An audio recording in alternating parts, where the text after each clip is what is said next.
लोग अभी क्रिकेट अंदर में ना हम लोग नहीं खेलेंगे मगर क्यों মিস করি গাইস, মানে খুবই মিস করি।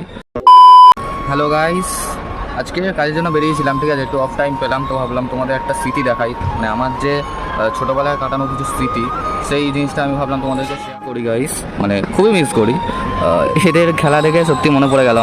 আমি আরও বন্ধুরা সবাই খেলতাম এখানে, যখন খুব ভালো লাগতো, ঠিক আছে, হেভি লাগতো। এই মাঠটার দিকে আমি ক্রিকেট খেলতাম, ঠিক আছে, কতক্ষণে মানে স্কুল থেকে এসে কোনো মতে তাড়াতাড়ি বেরিয়ে ব্যাগ ফ্যাগ রেখে খেলতে বেরিয়ে যেতাম।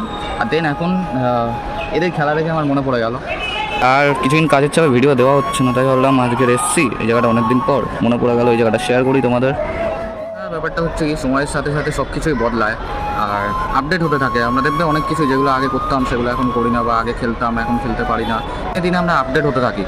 তো তাই জন্য আর কি অনেক কিছু স্মৃতিগুলো মনে পড়ে। স্কুলেও খেলতাম, অনেক স্পোর্টসে অ্যাটেন্ড হতাম, তো সেগুলো আর এখন করা হয়। তো এরা ভিডিওতে চলে এসছে, ঠিক আছে, তো এরাও খেলবি তো করে এখন আর মানে মাঠে খেলিস এমনি? हम लोग माठ में जाते हैं, हम माठ में जाते हैं। ঠিক আছে, যাই হোক, তোমাদেরও কি এরকম স্মৃতি মনে পড়ে? এমন কিছু স্মৃতি আছে যেগুলো তোমরা এখন মিস করো? তো অবশ্যই কমেন্টে জানাতে পারো। আর চ্যানেলে নতুন হলে অবশ্যই সাবস্ক্রাইব করে দিও।